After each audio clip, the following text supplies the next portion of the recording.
Infamous British asylums and their dark legacies.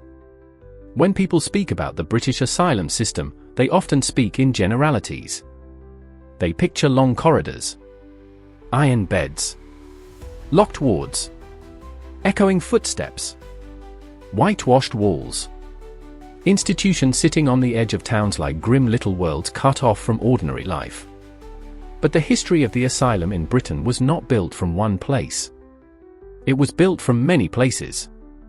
Massive county asylums, criminal lunatic institutions, private madhouses, royal hospitals, workhouse annexes, secure hospitals, places of supposed healing that became places of containment, places that opened with reforming language and ended in scandal, overcrowding, neglect, rumor, and fear. Some became infamous in their own time. Others became infamous later. Some earned reputations through cruelty. Some through secrecy. Some through architectural enormity. Some through newspapers, scandals, deaths, inquiries, and whispered stories that refuse to die. And that matters, because infamy is not accidental. A hospital becomes infamous when its walls begin to mean more than brick and stone. When the public starts to attach dread to its name. When the institution no longer represents care in the imagination, but power. Removal. Silence. Threat. A place where people went in and were not easily seen again.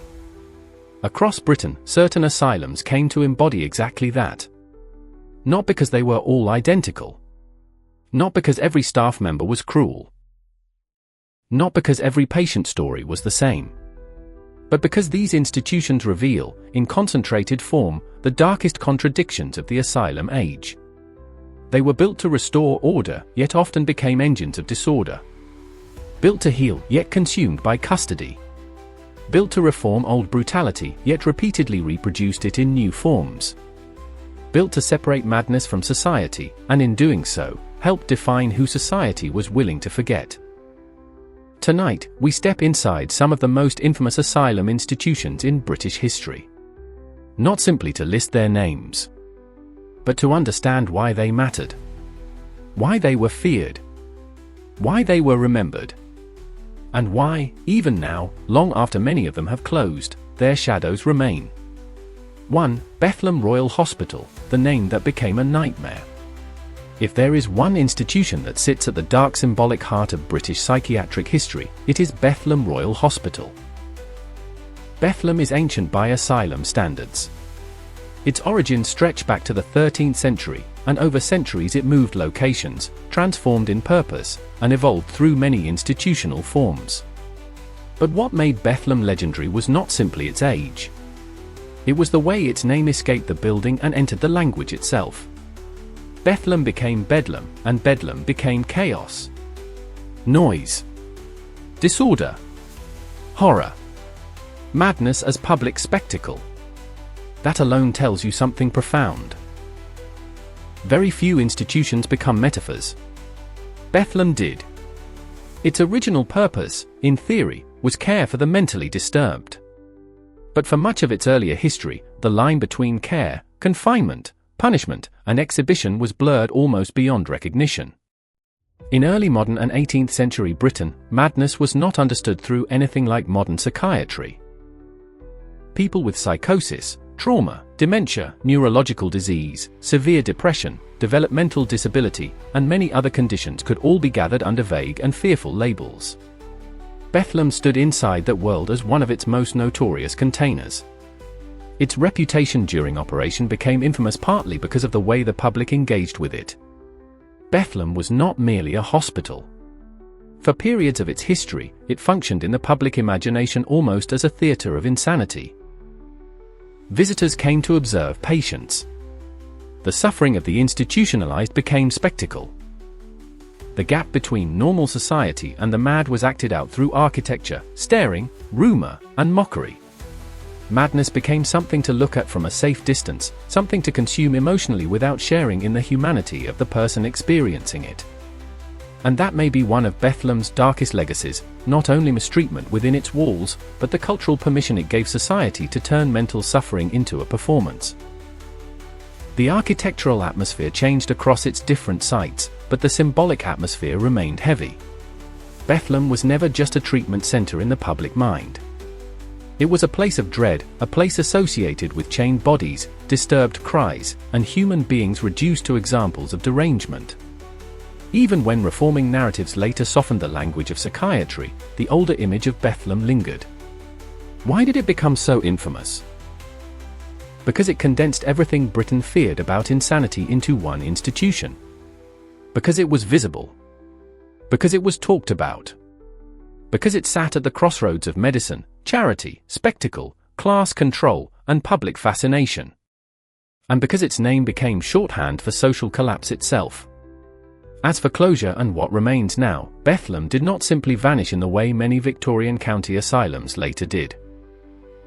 The institution survived in transformed form and continues as part of modern mental health history, with archives and museum work preserving its past. That continuity matters. It means Bethlem is not just a ghost institution.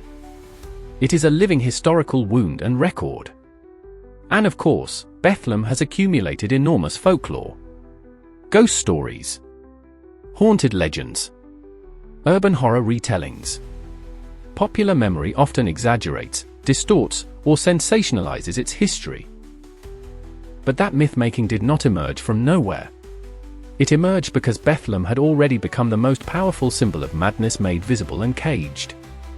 Bethlem's legacy is not just institutional. It is linguistic, cultural, psychological. It taught Britain how to imagine the asylum. And what Britain imagined was terrifying. 2. Broadmoor, the fortress of criminal insanity. If Bethlem became the symbolic face of Bedlam, Broadmoor became the fortress of fear. Broadmoor Hospital opened in 1863 in Berkshire as the Broadmoor Criminal Lunatic Asylum, created specifically for those judged both mentally disordered and criminally dangerous under the legal language of the era. It was the oldest of England's high-security psychiatric hospitals, and from the start it occupied a different category in the public mind from the ordinary county asylum. This was not just where the mentally ill were sent. This was where the dangerous mad were sent. That distinction carried immense cultural weight. Broadmoor's original purpose was state control at the point where crime and psychiatric detention overlapped. It emerged from a Victorian world increasingly obsessed with classification, sane and insane, criminal and non-criminal, curable and incurable, dangerous and harmless. Broadmoor represented the state's answer to one of its deepest anxieties: what to do with people who could not be comfortably placed in either prison or hospital alone. Its reputation during operation was shaped by this role. Broadmoor quickly became one of the most feared institution names in Britain, not because most people had been there, but because everyone knew what it represented. Newspapers amplified it. Crime reporting amplified it. Popular imagination amplified it. To be sent to Broadmoor became, in public speech, something almost mythic, a phrase loaded with violence, insanity, and final removal from ordinary society. Architecturally, Broadmoor carried authority in brick form. It was expansive, secure, and visually imposing, with perimeter control built into its identity. Historic England notes its 19th-century secure landscape and its development as a self-contained institution. It was not designed to blend into public life. It was designed to project order, supervision, and distance. And that atmosphere mattered. Because Broadmoor was not merely a hospital one entered. It was a world one disappeared into. That does not mean everything inside Broadmoor was uniformly brutal. Its history includes treatment, occupational therapy, administration, medical innovation, and efforts at organized psychiatric care. But the great contradiction of Broadmoor lay in the nature of its mission. It was always both therapeutic institution and arm of social defense. It had to claim treatment while also embodying fear and custody. That balance was never simple, and custody often dominated the public story. Why did Broadmoor become infamous? Because it housed patients whose stories carried criminal notoriety. Because it sat at the intersection of psychiatry and punishment. Because the public imagination has always been magnetized by dangerous minds. Because the phrase, criminal lunatic asylum, was itself enough to ensure a reputation that ordinary hospitals could never escape. Broadmoor also connects directly to Rampton in the wider context of secure psychiatric detention. Overcrowding and administrative pressures helped shape the growth of other secure institutions, including Rampton, which later developed its own notorious reputation in the history of psychiatric custody.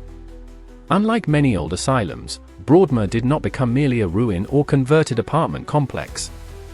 It continued in high-security psychiatric function, though transformed across time. That continuity means its legacy remains alive, not sealed off in the past. And then there are the stories. Broadmoor has long attracted rumor, morbid curiosity, dramatization, and sensational retelling. Not all of it is reliable. Much of it is public projection. But that too is part of the history. Institutions like Broadmoor become repositories for society's darkest fantasies because they are already built around categories of fear. Broadmoor's legacy is not just about what happened inside it. It is about what Britain needed it to mean. A place where danger could be locked away. A place where madness became securitized. A place where the state promised protection through confinement. And a place whose walls continue to symbolize the uneasy marriage between psychiatry and coercive power. 3. Colney Hatch Hospital, the monster of size. If Bethlem symbolized spectacle and Broadmoor symbolized security, Colney Hatch symbolized scale. Opened in 1851 as the second Middlesex County Pauper Lunatic Asylum, Colney Hatch was one of the great monumental products of the Victorian asylum boom. Prince Albert opened it. It was conceived as modern, rational, and impressive. Historic England describes it as a model institution of its era, with Italianate styling, vast corridors, and a capacity that reflected the enormous ambitions of county asylum construction. It later became Friern Hospital and remained in operation until 1993. Its original purpose was clear: absorb the swelling population of pauper lunatics in and around London and Middlesex. This was asylum expansion at industrial scale. Not a modest therapeutic retreat, but a giant institutional machine built to manage numbers. And that is exactly why Colney Hatch became so important. It embodied Victorian confidence in the belief that social disorder could be solved architecturally. Build bigger. Build farther out. Build more wards. Build routines into corridors and discipline into stone. Gather the disturbed poor into one ordered environment and call that reform. At first glance, Colney Hatch could appear impressive, even humane by the standards of the time. It had extensive grounds, its own farm estate, internal service systems, and the self-contained logic of a complete institutional world. But that self-sufficiency had a darker side. The bigger the asylum, the easier it was for the individual to disappear inside it. And disappear they did. Its reputation during operation was shaped not only by the scale of the building but by what scale does to care. The larger the population, the greater the distance between institutional theory and personal attention. Huge asylums could claim organization, but they could also produce anonymity on a devastating scale. The patient became one among hundreds, then one among thousands. A bed, a case file, a diagnosis, a management problem. Architecturally, Colney Hatch became famous for its vastness. Long corridors. Massive blocks. Ordered facades. A complex whose visual language spoke of confidence and control. Yet behind that grandeur was the familiar instability of overcrowding. Buildings intended as rational solutions could become oppressive ecosystems once numbers overwhelmed design. Why did it become infamous? Because it represented the county asylum system in extreme form. Because it was gigantic. Because giant institutions attract giant failures. Because what looks like order from a distance can feel like endless impersonality from within. Colney Hatch also gathered its own layers of tragedy, rumor, and unease over time. Like many large psychiatric hospitals, it entered public memory as both institution and haunted landscape. Once it closed, the building's afterlife only deepened its eerie reputation. The site was redeveloped into residential use as Princess Park Manor and Friern Village, one of the most unsettling forms of asylum afterlife in Britain. Places of confinement transformed into desirable housing, the architecture surviving while the suffering that once filled it risks becoming decorative background. Urban exploration culture, ghost stories, and public fascination all cluster around institutions like Colney Hatch because size itself becomes haunting. Vast abandoned wards. Empty windows. Lengths of corridor with no human sound except the imaginations. Colney Hatch's dark legacy lies in this. It shows how the Victorian asylum dream scaled up until it began to resemble warehousing. It was not notorious only because of one scandal or one atrocity. It was notorious because it revealed what happens when care becomes industrial. For Cane Hill, the lonely city of the mad. Cane Hill, opened in the late 19th century in Surrey, emerged as another major product of the county asylum system, built to relieve pressure from London institutions. Its original purpose was practical and administrative: absorb the overflow, expand accommodation, and continue the long Victorian project of removing psychiatric distress from crowded urban life into controlled, semi-rural institutional space. And Cane Hill had exactly the atmosphere that made the classic British asylum so powerful in memory. It was large, isolated, heavily ordered, and self-contained. Not just a hospital, but an institutional settlement. A place with wards, kitchens, chapels, service corridors, work areas, staff structures, and a complete social ecosystem under medical command. Its reputation during operation was mixed, as with many asylums. On paper, it belonged to the reforming psychiatric world of classification, treatment, and management. In reality, it was vulnerable to all the structural failings of the asylum age: overcrowding, chronic confinement, understaffing, and the flattening effect of routine. Cane Hill became infamous less through a single defining public scandal than through the atmosphere attached to it in the cultural imagination. It acquired the reputation of a huge and melancholy mental hospital where people could vanish into long-term detention. That atmosphere only intensified after closure, when it became one of Britain's most widely mythologized abandoned asylums. Architecturally, it had exactly what the public now associates with the haunted asylum image: grand Victorian massing, long wings, looming emptiness, and a sense of distance from ordinary life. Even when abandoned, the building seemed to preserve the emotional shape of confinement. Why did it become infamous? Because it looked like what people fear an asylum looks like. Because its scale and isolation were cinematic. Because closed psychiatric hospitals gather story like damp gathers mold. Because once empty, they seem to accuse the present with their silence. Its closure left ruins, dereliction, redevelopment plans, and the usual cycle of fascination that follows dead institutions. Cane Hill became catnip for photographers, urban explorers, local storytellers, and ghost hunters. And while ghost lore can trivialize real suffering, it also expresses something real. These buildings feel populated even when empty because they once held thousands of interrupted lives. Cane Hill's dark legacy is therefore atmospheric as much as administrative. It stands for the abandoned grandeur of psychiatry's old promises, promises too large to fulfill and too confident to easily admit failure. 5. Denbigh Asylum, Wales and the Edge of Forgottenness. To understand the British asylum story fully, you have to move beyond England. Wales had its own institutional landscapes, its own pressures, and its own haunting sites. Denbigh Asylum, later North Wales Hospital, is one of the most striking examples. Founded in the 19th century, Denbigh's original purpose was to serve the region's mentally ill population under the expanding logic of county and regional asylum care. Like many institutions of its era, it was presented as rational reform, dedicated medical custody in a specialized environment rather than neglect in homes, prisons, or workhouses. But the reality of such institutions depended on money, numbers, staff, social attitudes, and time. And over time, Denbigh became associated less with therapeutic hope than with the familiar asylum pattern: isolation, chronic detention, and gradual decline. Its architectural atmosphere was powerful and bleak. Large institutional blocks set against the Welsh landscape created a visual contrast that could feel almost Gothic even before abandonment. This was the kind of place where weather itself seemed to become part of the building's emotional weight. Wind, rain, distance, stone, empty windows, the asylum as a sealed world under a dark sky. Why did it become infamous? Because it survived in ruin long enough to become one of the most recognizable abandoned asylum sites in Wales.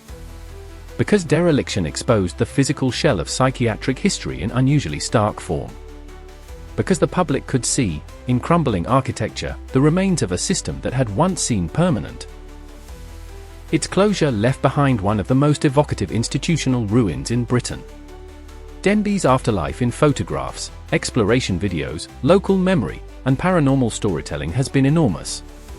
Like many former asylums, the ruin encouraged ghost lore, shadow figures, cries in corridors, stories of former patients who never left. Those stories are rarely reliable as fact. But they reflect a deeper truth: places built for confinement retain emotional charge even after the people are gone. Denby's dark legacy lies in regional memory. It reminds us that the asylum system was not merely a London story or an English story. It stretched across Britain, embedding itself in local landscapes and local silences. 6. Whittingham Hospital, when scandal tore the wall open. Some institutions become infamous because of age. Some because of architecture. Some because of myth. Whittingham became infamous because the veil slipped. Whittingham Hospital in Lancashire began as a large county asylum in the 19th century and grew into one of the biggest mental hospitals in Britain. Its original purpose was straightforward within asylum logic: house and manage large numbers of pauper psychiatric patients under county authority. For years, like many such places, it functioned as a world of its own. Large patient populations. Internal hierarchies. Work routines. Long stays. Institutional culture solidified over decades. On the surface, this could look stable. But stability in closed institutions can conceal rot. And in Whittingham's case, that rot became public. By the late 1960s, serious allegations emerged from within the hospital, including cruelty, ill treatment, and financial abuses. Student nurses raised concerns. Complaints were reportedly suppressed. The matter escalated into one of the major psychiatric hospital scandals of modern Britain, culminating in the Whittingham Inquiry, discussed in Parliament in 1972. Reports included allegations of patients being neglected, improperly fed, locked outside or in inappropriate spaces, and otherwise mistreated. The inquiry became a watershed in exposing how closed psychiatric institutions could foster abuse under weak oversight. This is crucial. Whittingham's infamy was not only about individual cruelty. It was about institutional culture. About how abuse survives when hierarchy discourages whistleblowing, when patients are not believed, and when routines become more important than human dignity. The scandal showed that modernity alone had not solved the asylum problem. Even in the NHS era, old habits of dehumanization could remain embedded. Architecturally, Whittingham had the classic features of the giant mental hospital: sprawling grounds, segregated buildings, a self-contained operational world. But after the scandal, that architecture acquired a new meaning. It no longer looked merely old-fashioned. It looked protective of secrecy. Why did it become infamous? Because the allegations were concrete. Because official inquiry gave public form to what patients and some staff had long endured. Because it exposed not a single monstrous aberration, but a system that could normalize maltreatment. After closure, Whittingham entered the now familiar afterlife of former psychiatric institutions: partial erasure, redevelopment, memory battles, and haunted reputation. But unlike some asylums remembered mostly through ghost tales, Whittingham's darkest shadow is the documented scandal itself. Its story reminds us that not all horror in psychiatric history is Gothic. Some of it is administrative. Some of it is cultural. Some of it wears a uniform, signs forms, suppresses complaints, and calls itself routine. 7. Prestwich Asylum, the endless city of detention. Prestwich, near Manchester, grew into one of the largest mental hospital complexes in Europe. That fact alone should make us pause. One of the largest in Europe. Think about what that means in human terms. Thousands of lives gathered into a single psychiatric system, classified, housed, managed, observed, treated, restrained, fed, and buried at industrial scale. Its original purpose was county provision on a massive level. The state and local authorities had accepted asylum care as a permanent necessity, and Prestwich became one of the machines built to meet that demand. Its reputation during operation reflected both scale and endurance. Prestwich was not a small specialist retreat. It was a sprawling institutional universe. Once such places grow beyond a certain size, they stop feeling like hospitals in the ordinary sense and start feeling like cities of detention. Architecturally, Prestwich was the architecture of accumulation, wards added, services expanded, systems layered over time. Large asylums often took on the character of settlements unto themselves, with chapels, laundries, workshops, kitchens, burial grounds, and staff housing. To enter them was to enter a parallel society where the rules of ordinary life were suspended under psychiatric authority. Why infamous? Because of size. Because of the number of people swallowed into long-term institutional life. Because giant psychiatric populations almost guarantee anonymity, chronicity, and the possibility that neglect becomes invisible through scale alone. Prestwich also carries the heavy afterlife common to these institutions. Stories of hauntings, disturbed grounds, forgotten graves, abandoned wards, and emotional residue. Whether one believes in ghosts or not is almost beside the point. The sheer density of suffering once concentrated in such places leaves a mark on cultural memory. Prestwich's dark legacy is the nightmare of psychiatric gigantism. It shows what happens when a society builds facilities so large that human beings risk becoming census units within them. 8. High roids. Order, beauty, and the lie of civilized confinement. High roids, in West Yorkshire, opened in the late 19th century and presented the polished face of asylum modernity. Grandly designed, imposing, carefully planned, the kind of institution that could persuade the public that psychiatric confinement had become enlightened. And that is precisely why it matters. Because some of the most unsettling institutions are not the visibly chaotic ones, but the orderly ones. The handsome ones. The ones whose architecture projects calm competence while the lives inside are narrowed by surveillance, diagnosis, and routine. High Royd's original purpose was county mental health care provision, aligned with the optimistic phase of asylum expansion when the built environment itself was seen as therapeutic. Light, air, classification, discipline, work, chapel, grounds, moral order, all the ingredients of moral treatment translated into architectural form. Its reputation during operation was not necessarily the same crude notoriety as Bethlem or Broadmoor. But in hindsight, High Royd's became infamous as one of those classic large asylums whose beauty could not save it from the structural failures of the system it served. Architecturally, it is unforgettable. Symmetry. Mass elevation. Institutional dignity. It looked serious, almost noble. Yet that nobility can feel sinister in retrospect because it demonstrates how coercive systems often wear civilized faces. Why did it become infamous? Because it embodies the contradiction between attractive design and human confinement. Because it reveals that oppression does not need ugliness to function. Because the asylum could look organized and still crush identity. After closure, like several major asylums, High Royd's moved into the strange post-institutional world of redevelopment and ruin memory. Parts of such sites are often repurposed, domesticated, or aestheticized. But even when transformed, the institutional plan lingers. The place remembers what it was built to do. And that is the dark lesson of High Royd's: civility in architecture is not the same as humanity in practice. 9. Severals, the long decline of psychiatric mass custody. Severals Hospital in Essex belongs especially to the later story of the asylum's long 20th century decline. Founded in the early 20th century, it represented the continuation of large-scale psychiatric institutional care well beyond the Victorian era. By then, the asylum system was already carrying contradictions forward: claims of treatment, realities of chronic overcrowding, stratified wards, custodial habits, and evolving but often troubling interventions. Severals became notorious in part because it stood at the crossroads of old asylum culture and more modern psychiatric treatment regimes.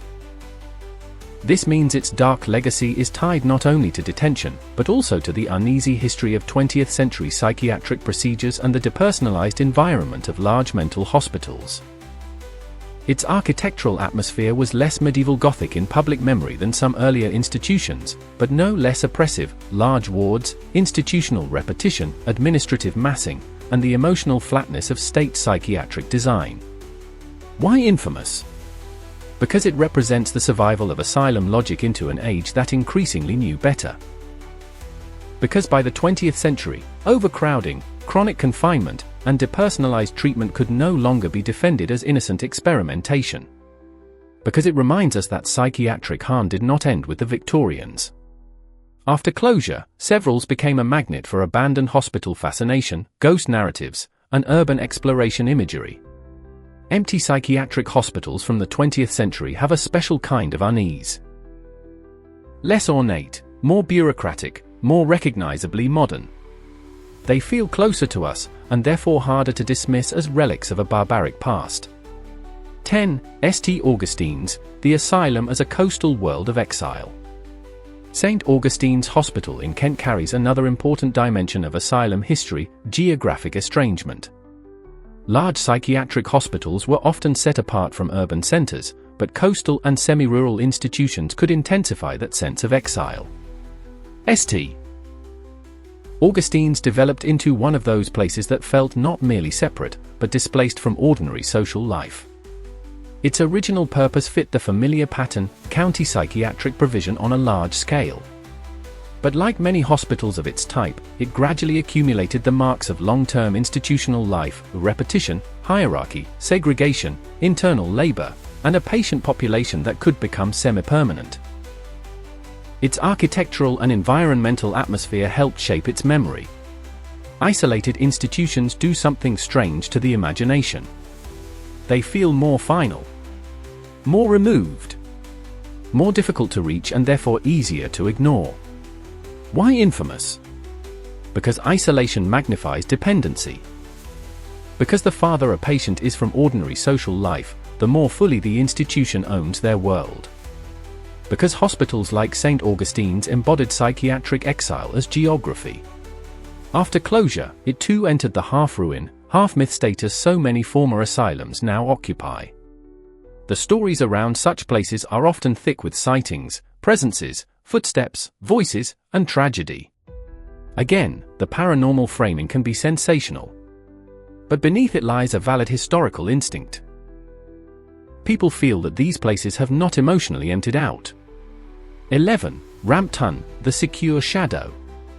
If Broadmoor is the grand old symbol of criminal lunacy, Rampton belongs to the harder-edged story of secure psychiatric detention in the modern era. Its context matters even when not treated as a classic Victorian county asylum. Rampton emerged as part of the British state's apparatus for holding those considered mentally disordered and dangerous. Its history is tied to questions of security, detention, accountability, and the treatment of people whose confinement was justified as necessary for public safety. Why include Rampton in the dark legacy story? Because it shows that the coercive side of psychiatric history did not disappear when the old asylum age faded. It changed form. Secure institutions continued to raise profound questions about restraint, abuse, oversight, and the power imbalance between patient and system. Rampton became infamous through this secure hospital identity. Not a ghostly Victorian ruin in the popular imagination, but something in some ways more unsettling, an ongoing reminder that psychiatric custody never fully became a thing of the past. Its legacy belongs to the same moral family as the asylum system, even where the architecture and legal framework differ. The question remains hauntingly similar. When does treatment become detention? And when detention is justified as care, who is watching closely enough to tell the difference? 12. Scottish and Welsh institutional examples, the wider British landscape. If we widen our lens beyond the most famous English names, the picture becomes even darker in one important sense: repetition. Across Scotland and Wales, large psychiatric institutions rose with the same basic promises and the same recurring contradictions. Grand facades. Rural or edge-of-town settings. Internal economies. Gendered wards. Burial grounds. Work regimes. Chronic populations. Gradual overcrowding. Long decline. Eventual closure. Scottish examples such as the Great District Asylums and Royal Institutions reveal a similar pattern: psychiatry's architecture of confidence followed by the reality of institutional wear. Welsh institutions did the same in landscapes that could make them feel even more remote and severe. And that repetition matters, because it tells us the darkness was not local accident. It was structural. The names changed. The counties changed. The accents changed.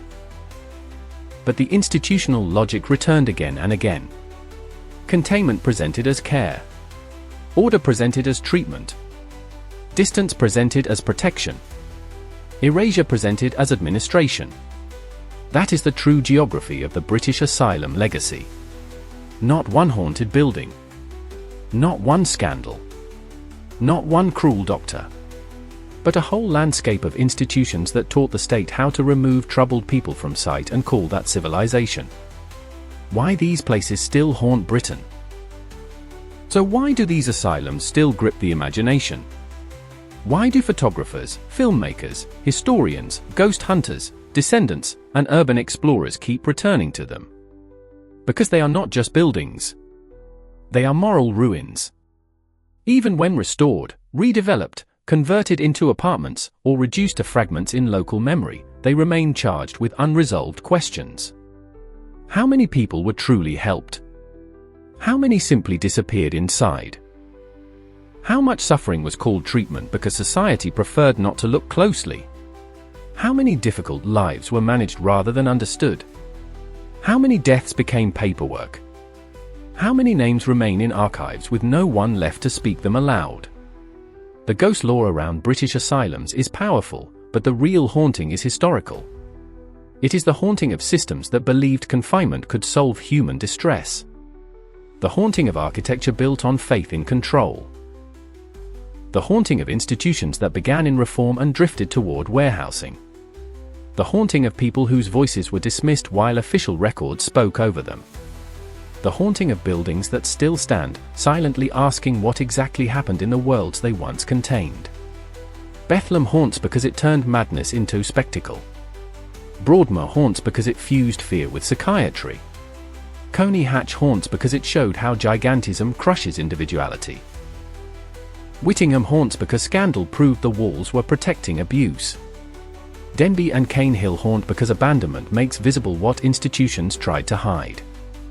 Prestwich and High Royds haunt because order itself can become oppressive.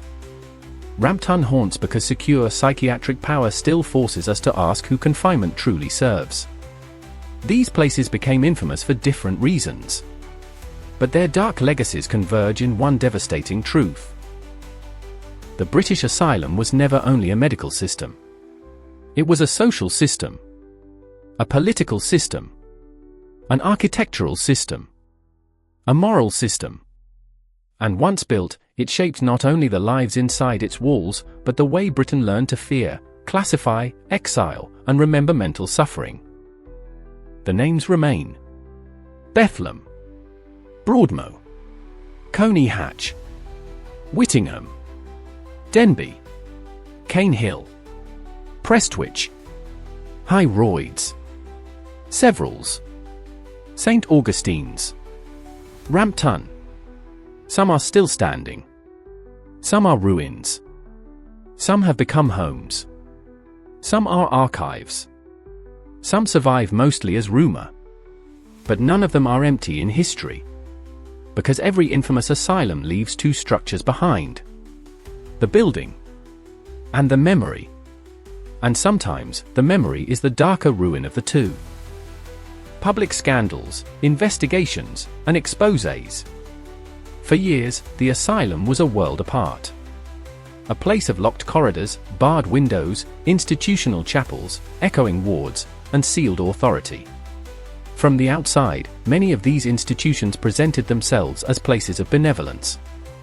They were described as refuges, places of science, places of safety, places where the disturbed mind could be removed from the violence, temptation, noise, and moral contamination of the outside world. Their architecture projected seriousness. Their doctors spoke in the language of medicine and progress.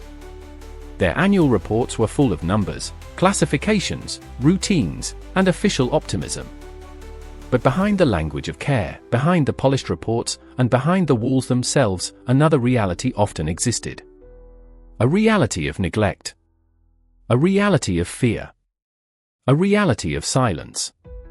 And every so often, that silence broke. A letter would escape. A family member would complain. A former employee would speak. A patient would die under suspicious circumstances. An inspector would uncover something that should never have been allowed to continue. A newspaper would print what many in authority wanted buried. And when that happened, the public would catch a glimpse of what had been hidden inside institutions that claimed to heal, but often harmed. This is the story of when the walls cracked open. Of scandals that exposed the inner workings of British asylums. Of investigations that revealed brutality, neglect, hunger, overcrowding, and abuse. Of a society forced, again and again, to confront a deeply uncomfortable truth. That some of the places built in the name of compassion had become systems of suffering. 1. When the walls cracked open. The great power of the asylum system rested not only on buildings, laws, and doctors. It rested on invisibility. Asylums were often physically removed from ordinary life. Built on the edge of towns, in the countryside, behind walls, gates, and long private drives, they were designed to separate the confined from the public gaze. Once admitted, a person could become socially distant almost overnight. Their voice could be discounted. Their letters might be monitored. Their protests could be interpreted not as testimony, but as evidence of illness. This was the asylum's greatest shield. If a patient said they were mistreated, many assumed they were delusional. If a family complained, officials could reply with bureaucratic reassurance. If staff stayed silent, the institution could continue almost untouched. In such a system, scandal rarely began with a dramatic public confession. More often, it began with something small. A bruise noticed during a visit. A body returned to a family in disturbing condition. An account from a dismissed attendant.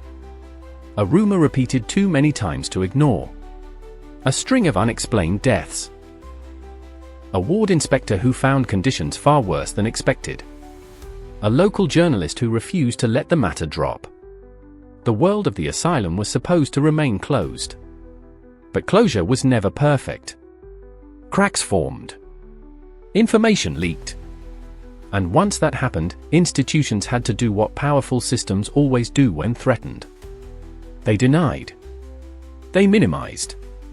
They isolated blame. They promised improvement. And, whenever possible, they protected the institution before protecting the patient. The history of asylum scandal in Britain is not one story. It is a pattern. A repeating rhythm across decades. First, secrecy. Then exposure. Then outrage. Then inquiry. Then reform promised. Then, often, a return to normalized suffering under a slightly different vocabulary. Because the problem was rarely one cruel person alone. It was structural. The walls did not simply hide abuse. They made abuse easier. They created distance between what the public imagined and what patients lived. And that gap between image and reality was where scandal grew. 2. The role of newspapers, inspectors, family complaints, and whistleblowers. Public scandal did not appear out of nowhere. It needed carriers. It needed people or institutions willing, however imperfectly, to bring hidden facts into view. One of the most powerful of these forces was the press. Newspapers in the 19th and 20th centuries played a complex role in exposing conditions in asylums. Sometimes they sensationalized madness for cheap readership.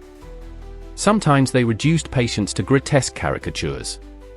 Sometimes they repeated official prejudice. But at other times, newspapers became one of the few channels through which institutional cruelty entered public consciousness. A single published case could trigger moral shock. The public might tolerate abstraction. They might ignore large systems. But they responded to stories. A woman confined under suspicious circumstances.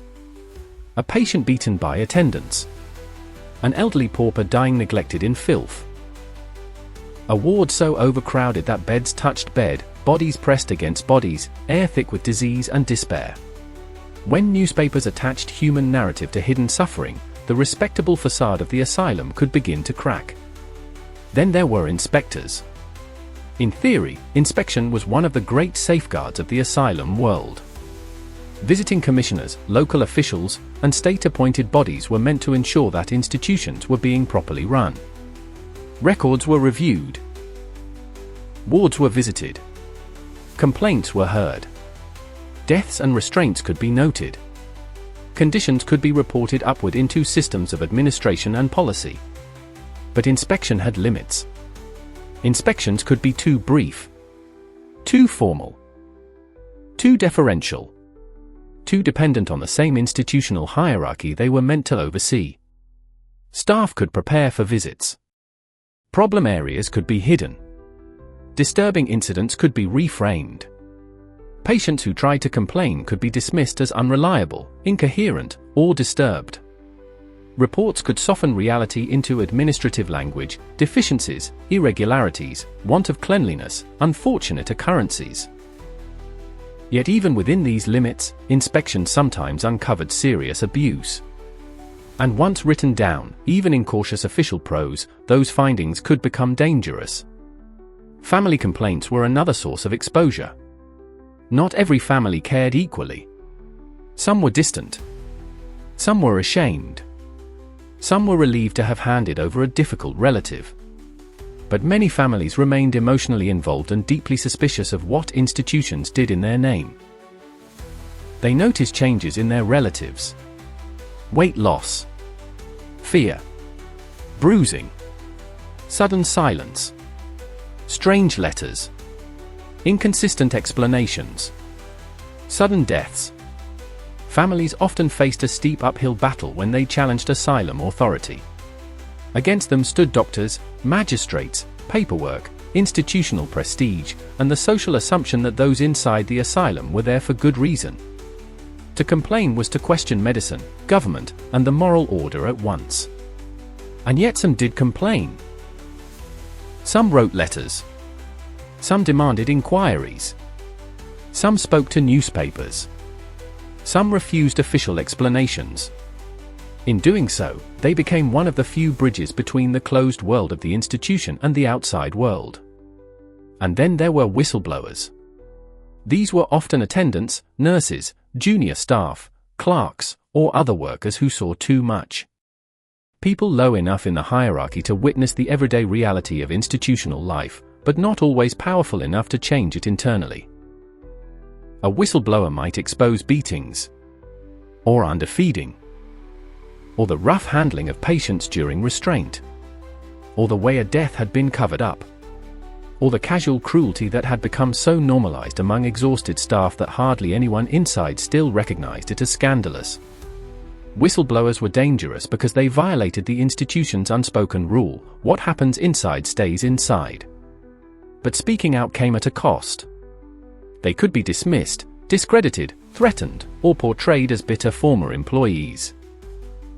And when they accused respected doctors or administrators, they were often up against a culture that trusted hierarchy more than testimony.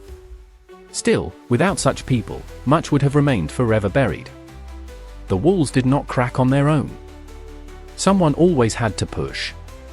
3. Parliamentary concern and the politics of exposure. Once scandal reached a certain level, it could no longer remain local. A complaint might begin in a family home. A report might begin in a county newspaper. A death might begin as a single case. But when such stories accumulated, they could rise into the world of politics. And when Parliament began to pay attention, the asylum was no longer just a medical matter. It became a national embarrassment. This was deeply threatening to the system, because public concern reframed what institutions wanted treated as isolated incidents into evidence of broader structural failure. Parliamentary concern often emerged during periods when social reform was already in the air. In Britain, the 19th and early 20th centuries were full of debates about poverty, prisons, workhouses, public health, child welfare, and state responsibility. Asylums sat at the intersection of all of these. They were not only places for the mentally ill. They were repositories for the poor, the elderly, the disabled, the inconvenient, the chronic, the unwanted, and those whose lives fell outside the categories that society knew how to handle. That made them politically sensitive. If Parliament investigated asylum abuses too deeply, it risked confronting uncomfortable truths about Britain itself. About class. About the treatment of women. About the warehousing of poverty. About the failure of communities and families left unsupported by industrial society. About how easily the language of care could be weaponized into confinement. So parliamentary interest was often ambivalent. There was concern, yes. There was also caution. No government wanted to admit that a vast public system, funded and administered under its watch, had become a machine of hidden misery. As a result, official responses to scandal often followed a familiar pattern. First, expressions of concern. Then the announcement of an inquiry. Then a careful review of facts. Then a distinction between the institution's ideals and its local failures. Then, often, the conclusion that while certain regrettable abuses had indeed occurred, the overall system remained sound in principle. This mattered, because it meant that even when scandal produced reform, reform could be narrow. A few staff dismissed. A few procedures revised. A few buildings improved. A few regulations tightened. Meanwhile, the deeper issue remained untouched. An institution built to combine care and custody, under conditions of overcrowding and unequal power, would almost inevitably slide toward control, neglect, and dehumanization. Political concern could expose abuse. But it did not always destroy the logic that produced it. 4. Common scandal themes. Beatings. Among the most shocking revelations in asylum scandals were accounts of violence by staff. Beatings shattered the public fantasy that institutions were stern but benevolent places of medical order. Violence stripped away the language of treatment and revealed something closer to domination. The victims were often those already least able to defend themselves: confused patients, elderly inmates, heavily sedated individuals, those with communication difficulties, and those whose anger or terror made them difficult. A patient who shouted. A patient who struck out. A patient who refused orders. A patient who would not undress. A patient who resisted bathing. A patient who would not stop crying at night. In the rhetoric of the institution, such people became management problems. And in systems where overworked, undertrained, or brutalized staff held immediate physical power, management could slide into assault with terrifying ease. Beatings might happen in corridors, side rooms, padded cells, dormitories, or during transfers between wards. Some were impulsive eruptions of temper. Others were methodical punishments disguised as control. A slap became a shove. A shove became a fall. A restraint became a crushing hold. An accidental injury appeared on an institutional body no one outside was expected to believe. When exposed, institutions often defended themselves in predictable ways. They said force had been necessary. They said the patient had been violent. They said the staff member acted under pressure. They said bruises came from self-injury or falling. They said the witness was unreliable. And this defense often worked, because the patient's social credibility had already been stripped away by confinement. To be a psychiatric patient in a closed institution was, in many cases, to speak from a position of built-in disbelief. That was one of the darkest powers of the system. Violence could hide behind diagnosis. A sane citizen reporting assault might be heard. A lunatic reporting assault might be pathologized. Not always. Not everywhere. But often enough that abuse could persist for years. And perhaps most chilling of all was this: many beatings did not occur because a system had entirely collapsed. They occurred because violence had become woven into its functioning. A quick blow to enforce silence. A rough grip to speed compliance. A punishing shove when patience ran out. Cruelty, repeated often enough, stops looking exceptional to those inside it. It starts to feel normal. 5. Neglect as scandal, the abuse of omission. Not all cruelty in asylums came through dramatic acts of violence. Some came through omission. And neglect can be harder to dramatize, but no less devastating.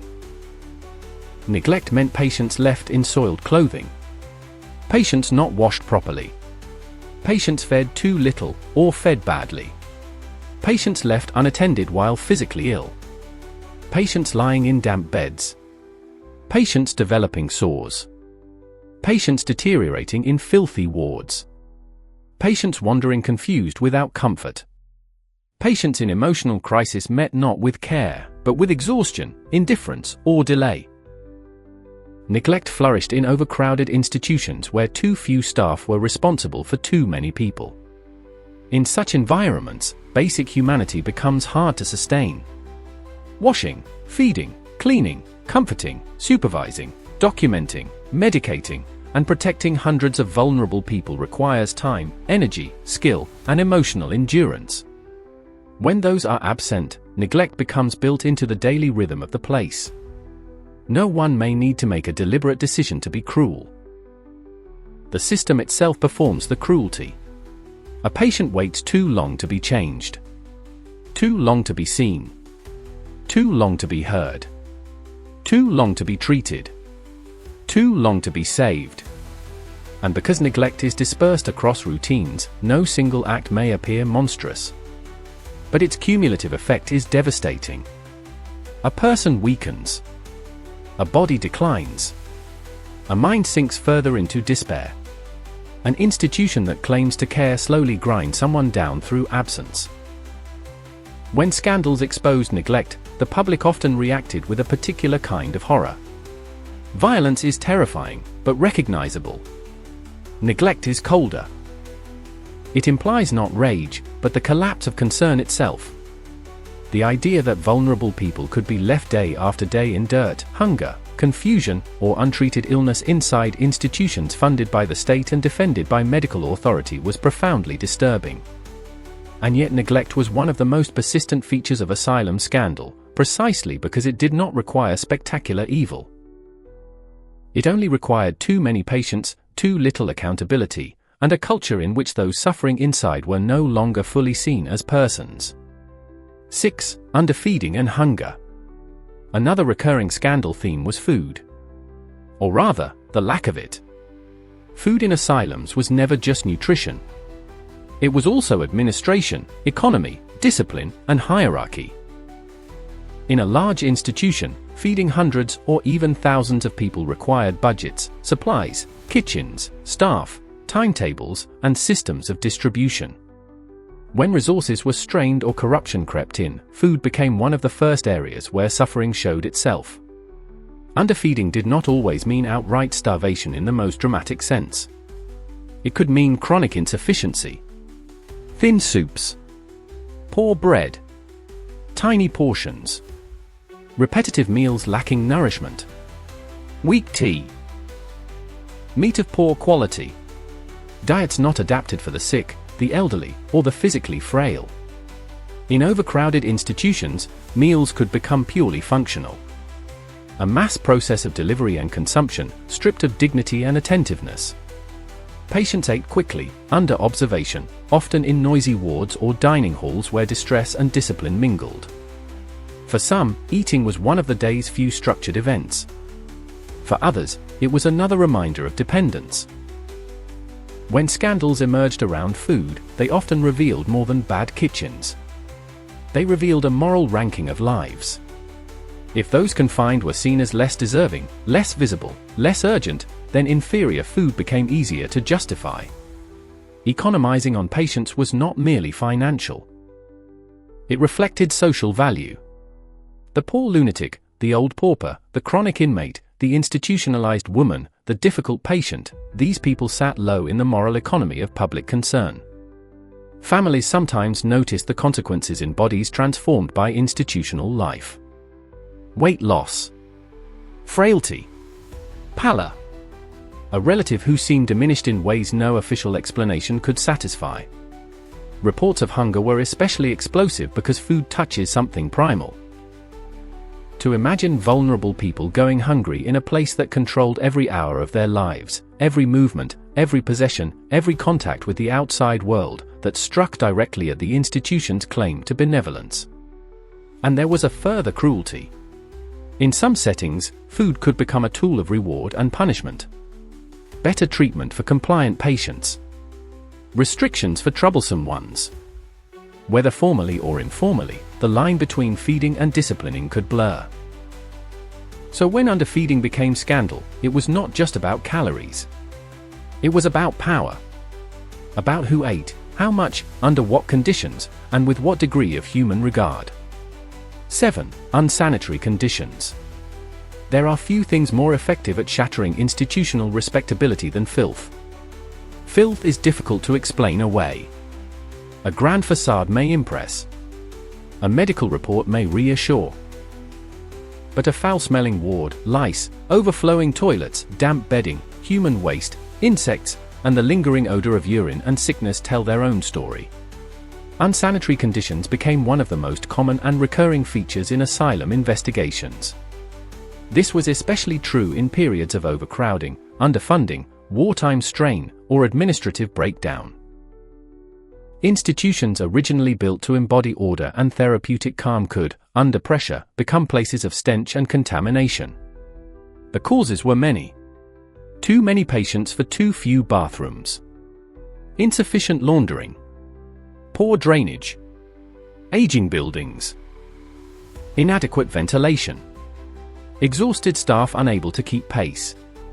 Patients who were physically ill or incontinent with insufficient support. Dormitories packed too tightly. Mattresses reused too long. Sheets not changed often enough. Sanitation is not merely technical. It is moral. It expresses what kind of environment a society finds acceptable for certain bodies. To maintain cleanliness in a place of vulnerability requires labor, money, planning, and concern. When those disappear, dirt accumulates not just physically, but symbolically. It says, this suffering is tolerable. Official reports sometimes describe these conditions in restrained language. Defective sanitation. Insufficient washing facilities. Unpleasant odor. Unsatisfactory bedding. But behind that mild bureaucratic vocabulary lay a much harsher lived reality. To wake in a damp ward. To sleep among coughing strangers. To wash without privacy. To eat where the smell of sickness lingers. To sit in clothes not properly cleaned. To lose the boundary between one's own body and institutional decay. For patients already frightened, depressed, confused, or psychotic, such environments could deepen distress enormously. And for the public, when these conditions were revealed, they triggered not just disgust but betrayal. Because the asylum had claimed to offer structured care. Filth revealed abandonment. 8. Wrongful confinement. Perhaps no scandal gripped the public imagination more powerfully than the possibility that someone sane, or at least not deserving of indefinite confinement, had been wrongly committed. This fear haunted the asylum system from its early years. The image was terrifying, a person placed inside by mistake, malice, convenience, family conflict, inheritance dispute, marital breakdown, or socially biased diagnosis. And once inside, unable to persuade anyone of their sanity because every protest sounded, to institutional ears, like madness itself. Whether such cases were common or rare, the fear of them was enormous. And that fear mattered, because it exposed a basic problem in the asylum system: the power to define someone as mad was not neutral.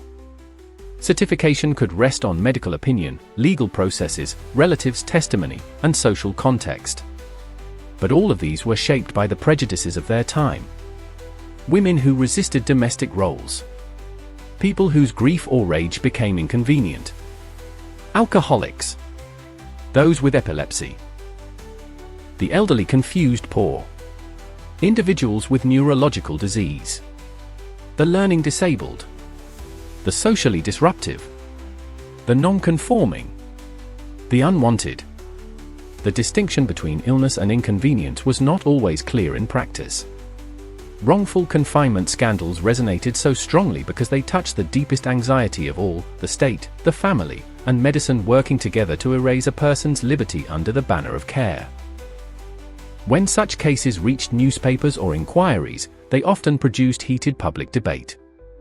Was this person truly mad? Had doctors acted too quickly? Had relatives manipulated the system? Had eccentricity been mistaken for insanity? Had moral judgment been disguised as medical diagnosis? Even when official verdicts defended the institution, suspicion often lingered. And that suspicion was justified because wrongful confinement did not need to be widespread to be structurally possible. A system with immense discretionary power, weak patient voice, class bias, and limited external scrutiny always contains the risk of misuse. The horror lay not just in individual injustice, but in the mechanism itself. Once labeled, the person entered a world in which their credibility collapsed. And from there, escape could become painfully difficult. 9. Patient deaths and staff violence. Nothing escalated scandal faster than death. Especially when death appeared suspicious, preventable, or obscured. Deaths in asylums were not rare. Many patients were elderly, physically ill, malnourished, suicidal, chronically distressed, or living in environments where infectious disease spread easily. Institutions held people at every level of fragility. So death, in itself, was expected. But expected death can still conceal scandal. A patient dies after restraint. A patient dies after a beating. A patient dies after being left unattended. A patient dies in seclusion. A patient dies underfed. A patient dies after self-harm that perhaps could have been prevented. A patient dies and the official cause sounds clean, but the surrounding circumstances feel wrong. When families or journalists press such cases, the asylum's defensive reflexes often became visible. Officials emphasized clinical complexity. They highlighted pre-existing illness. They denied intent. They framed events as tragic but unavoidable. Sometimes that was true. Sometimes it was not. And even when no murderous intention existed, institutional conditions could still kill. Poor supervision could kill. Overcrowding could kill. Delayed medical attention could kill. Exhausted staff could kill. Violent restraint could kill. Cold indifference could kill. One of the great moral evasions of the asylum system was the separation between direct violence and structural lethality. Society is often more shocked by a blow than by a condition.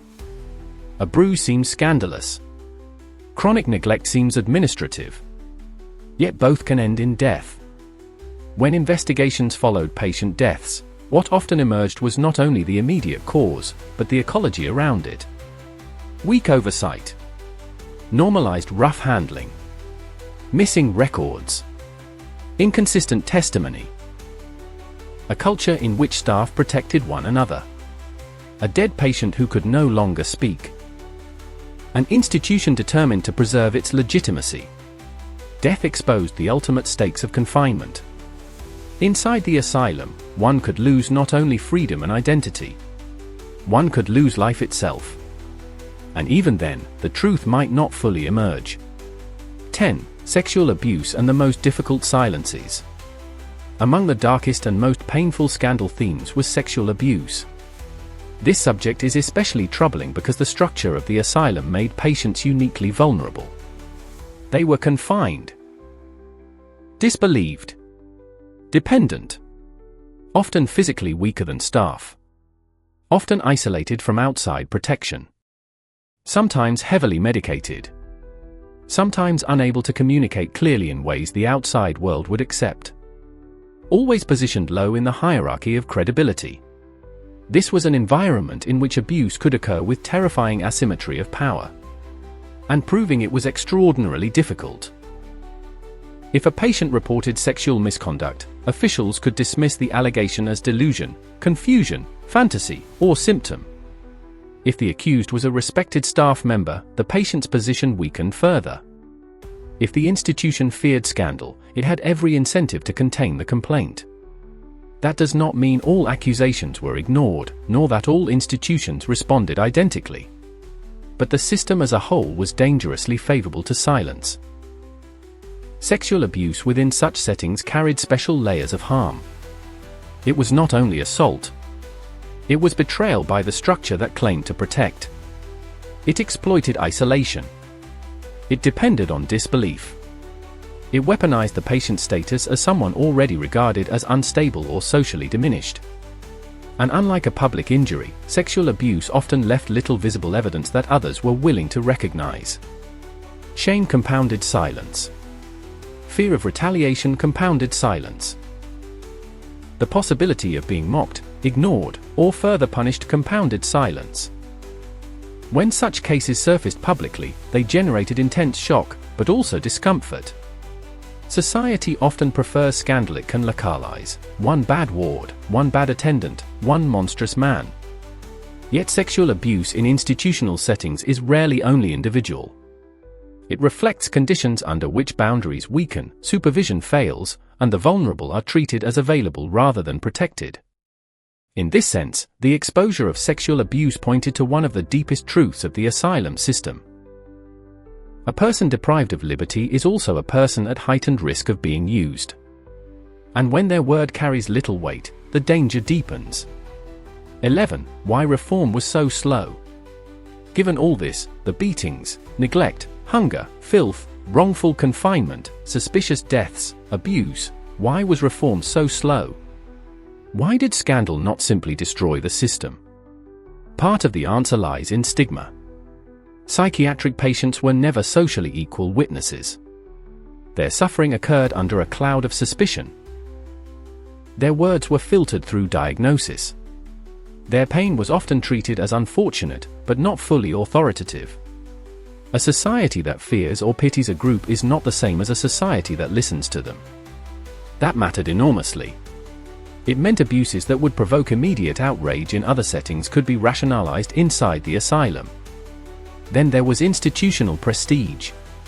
Doctors, especially superintendents and psychiatric authorities, carried social weight. Their language sounded scientific. Their reports sounded reasonable. Their composure contrasted with the distress of those inside. In any conflict between institution and inmate, authority had the advantage. Officials also defended institutions because they had practical reasons to do so. Asylums held populations that society did not know how else to support. To admit systemic failure was to invite a larger crisis. Where would patients go? Who would care for them? What would replace the institution? How would the poor, chronically ill, elderly, disabled, suicidal, and socially unwanted be managed? The asylum was terrible in many ways. But it was also doing work the rest of society had offloaded onto it. And because it was serving that hidden function, society tolerated far more abuse than it should have. Reform was also slow because scandal was often individualized. One attendant blamed. One ward condemned. One superintendent criticized. This allowed the deeper structure to survive. The problem was not presented as confinement under unequal power, but as a regrettable departure from otherwise sound principles. And finally, there was fatigue. Scandal shocks. But shock fades. The public moves on. Institutions remain. Reports gather dust. Small changes are made. Staffing remains inadequate. Budgets remain tight. Old attitudes remain strong. Over time, what was once outrageous becomes routine again. This is one of the most chilling truths in institutional history. Human beings can adapt to almost any level of suffering, especially when it is hidden, bureaucratized, and happening to other people. 12. How abuses were reframed as isolated incidents.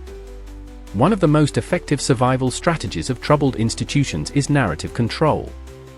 And British asylums, like many institutions under scrutiny, repeatedly relied on a familiar defense: yes, something regrettable happened, but it was exceptional. An isolated incident. A failure of one staff member. A local breakdown. A misunderstanding. An unfortunate accident. This strategy was powerful because it allowed public outrage to be acknowledged without letting it widen into systemic critique. A beating became the act of one brutal attendant, not the result of normalized coercion. A filthy ward became a local management issue, not evidence of chronic underfunding. A suspicious death became an unfortunate tragedy, not a symptom of dangerous restraint culture. A wrongful confinement became an error, not proof that the system gave too much power to too few people.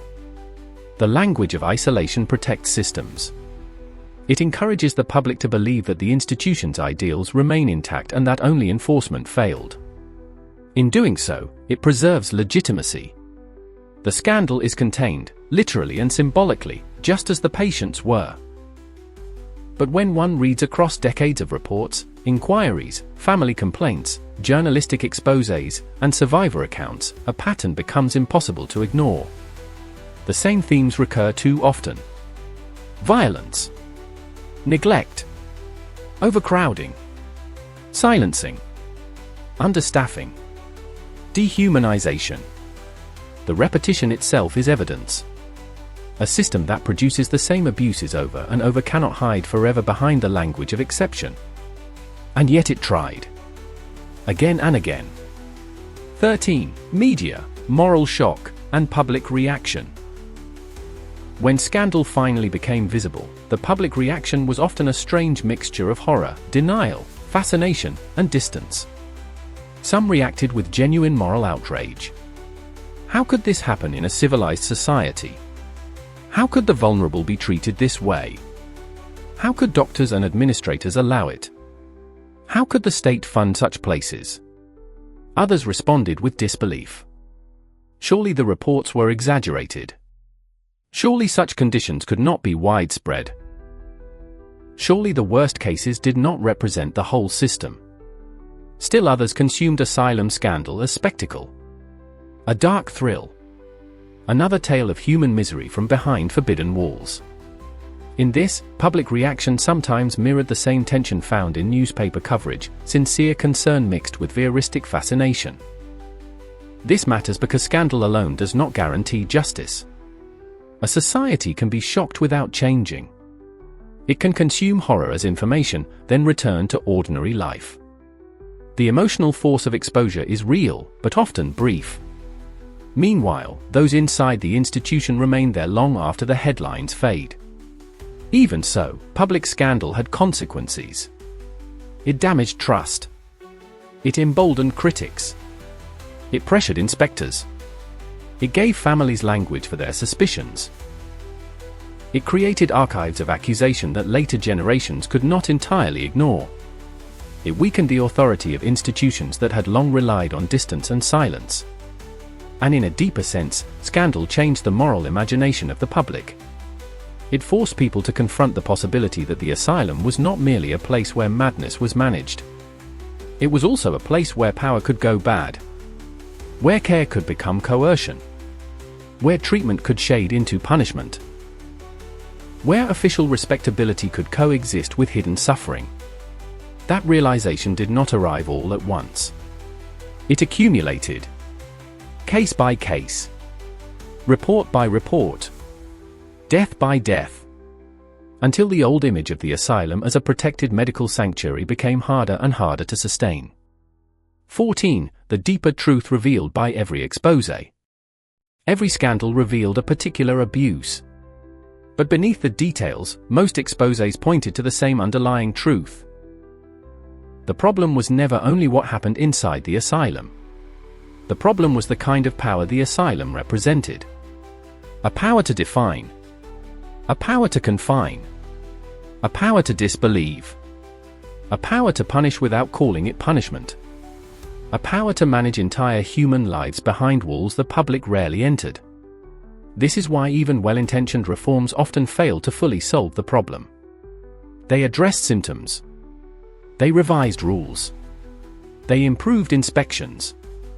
They dismissed certain staff. But they did not always alter the central imbalance. The patient remained profoundly vulnerable, and the institution remained structured around custody as much as care. Scandal peeled back the institution's mask, but often only for a moment. Still, that moment mattered. Because once the public has seen behind the curtain, innocence is harder to recover. The archive remains. The testimonies remain. The photographs, reports, complaints, hearings, and whispers remain. They remind us that cruelty does not always announce itself as cruelty. Sometimes it arrives in the language of order, of medical necessity, of efficiency, of protection, of public good. And that is what made asylum scandal so morally disturbing. Not merely that terrible things happened, but that terrible things happened within institutions built to appear humane. 15. Closing reflection. In the history of British asylums, scandal was never an accidental side note. It was one of the few mechanisms by which hidden suffering became visible. Without scandal, many abuses would have remained sealed inside paperwork, locked wards, and forgotten graves. Without scandal, the public could go on believing that the institution was mostly what it claimed to be. Without scandal, the voices of patients, already weakened by diagnosis, fear, and confinement, would have had even less chance of reaching the outside world. And yet scandal is a tragic way for truth to emerge. Because it usually comes late. After harm. After silence. After bodies have already been broken, identities erased, and lives diminished. The exposés of British asylum history do not tell us that every institution was equally evil, or that every staff member was cruel, or that all treatment was fraudulent. What they tell us is something more unsettling. They tell us that any closed system with weak oversight, unequal power, social stigma, and institutional self-protection can drift toward abuse, even while claiming noble purpose. They tell us that pity is not the same as respect. That care without accountability can become domination. That the suffering of disbelieved people is easily buried. And that once a society decides some voices matter less, scandal becomes one of the only ways the truth can still force its way out. The walls did not protect only the patients from the world. They also protected the world from what it did not want to know. And when those walls cracked, what Britain saw was not merely the failure of a few institutions, but a mirror held up to its own conscience.